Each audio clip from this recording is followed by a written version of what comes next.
Cari fratelli e sorelle, buongiorno.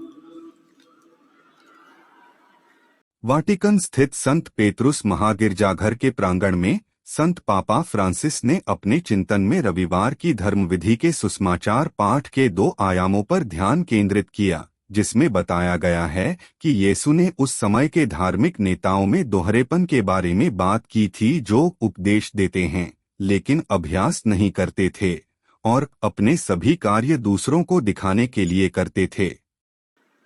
Dal Vangelo della liturgia odierna ascoltiamo alcune parole di Gesù che riguardano gli scribi e i farisei, cioè le guide religiose del popolo. Pope ने अपने चिंतन में कहा, कहने और करने के बीच का अंतर और आंतरिक से अधिक बाहरी चीजों पर जोर देना ऐसे पहलू हैं जिन पर हमें अपने जीवन में गौर करने की जरूरत है। यह याद करते हुए कि कैसे यीशु ने अपने समय के धार्मिक नेताओं के जीवन के दोहरेपन का सामना किया था। पोप ने कहा कि यह एक ऐसी चीज है जिस पर हमें भी गौर करने की जरूरत है, कहने और करने के बीच की दूरी तथा उपदेश में कहना कुछ और करना कुछ और। उन्होंने कहा कि हमें इस हृदय के दोहरेपन से सावधान रहने की जरूरत है जो हमारे गवाह की प्रामाणिकता और व्यक्तियों तथा ख्रीस्तीय के रूप में हमारी विश्वसनीयता को खतरे में डालता है। आप जो उपदेश देते हैं उसका अभ्यास करें। पोप ने स्वीकार किया कि हमारी अपनी कमजोरियों को देखते हुए हम जो उपदेश देते हैं उसका अभ्यास करना हमेशा आसान नहीं होता। यह तब और अधिक होता है जब हम जीवन, समाज या कलीसिया में जिम्मेदारी की भूमिका निभाते हैं। दूसरा पहलू इस प्रकार है, आंतरिक पर बाहरी की प्रधानता। पोप ने कहा, दोहरेपन में रहते हुए शास्त्री और फरीसी अपनी बाहरी प्रतिष्ठा को बचाने के लिए अपनी असंगतता को छिपाने के बारे में चिंतित थे। अगर लोगों को पता होता कि वास्तव में उनके दिल में क्या है तो वे शर्मिंदा हो गए होते और वे सारी विश्वसनीयता खो देते। पोप फ्रांसिस ने कहा कि बहुत से लोग अंदर की गंदगी को छिपाने के लिए एक सुंदर बाहरी दिखावा करके अपना चेहरा बचाने हेतु खुद को धर्मी दिखने की कोशिश करते हैं। उन्होंने कहा, यह एक भयानक बीमारी है, खासकर हम ख्रीस्तियों के लिए, जब बाहरी हिस्सा आंतरिक पर हावी हो जाता है। कभी कभी कलीसिया में भी हम अपना चेहरा बचाने के प्रलोभन में पड़ते हैं, जबकि हमें सुसंगत और विश्वसनीय ख्रीस्तीय बने रहने के लिए अपने अंदर के बारे में चिंतित होना चाहिए। अंत में पोप ने ख्रीस्तियों से आग्रह किया कि वे अपने दृष्टिकोण के बारे में स्वयं से कई प्रश्न पूछें। क्या हम जो उपदेश देते हैं उसका अभ्यास करने का प्रयास करते हैं या क्या हम दोगलेपन से जीते हैं? क्या हम केवल यह दिखाने के बारे में चिंतित हैं कि हम बाहर से कितने त्रुटिहीन हैं या क्या हम दिल की ईमानदारी से अपने आंतरिक जीवन को भी विकसित करते हैं? देवदूत प्रार्थना से पूर्व उन्होंने धन्य कुंवारी मरियम से प्रार्थना की कि वे हमें सुसमाचार के विश्वसनीय गवाह बनने में मदद करें। उन्होंने कहा, आइए हम कुंवारी मरियम की ओर मुड़े। ईश्वर की इच्छा के अनुसार हृदय की सत्यनिष्ठा और विनम्रता में रहने वाली माता हमें सुसमाचार के विश्वसनीय गवाह बनने में मदद करें।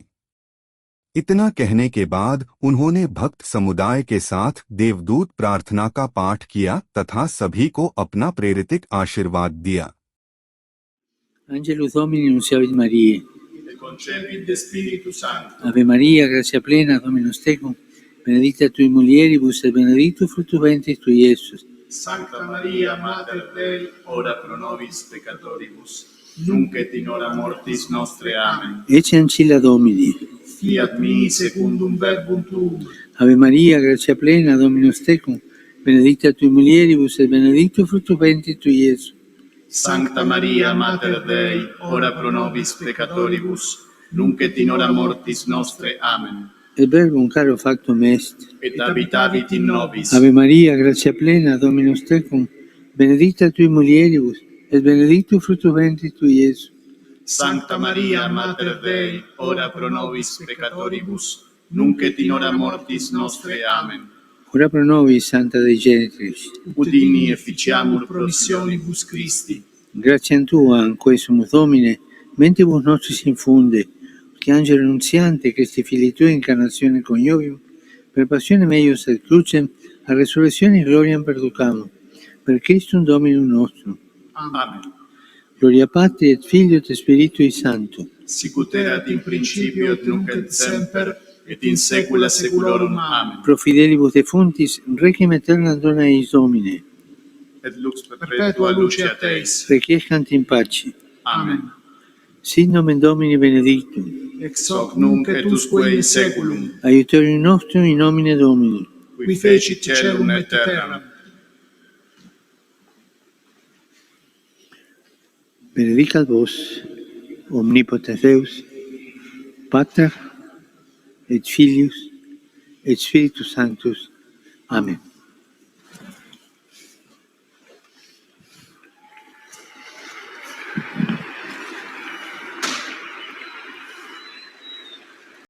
Cari fratelli e sorelle, continuo a pensare alla grave situazione in Palestina e in Israele, dove tantissime persone hanno perso la vita. Vi prego di fermarvi in nome di Dio, cessate il fuoco. Auspico che si percorrano tutte le vie perché si eviti assolutamente un allargamento del conflitto, si possano soccorrere i feriti e gli aiuti arrivino alla popolazione di Gaza, dove la situazione umanitaria è gravissima. Si liberano subito gli ostaggi. Tra di loro ci sono anche tanti bambini che tornino alle loro famiglie. Sì, pensiamo ai bambini, a tutti i bambini coinvolti in questa guerra, come anche in Ucraina e in altri conflitti. Così si sta uccidendo il loro futuro. Di Cassina de Pesci. A tutti auguro una buona domenica.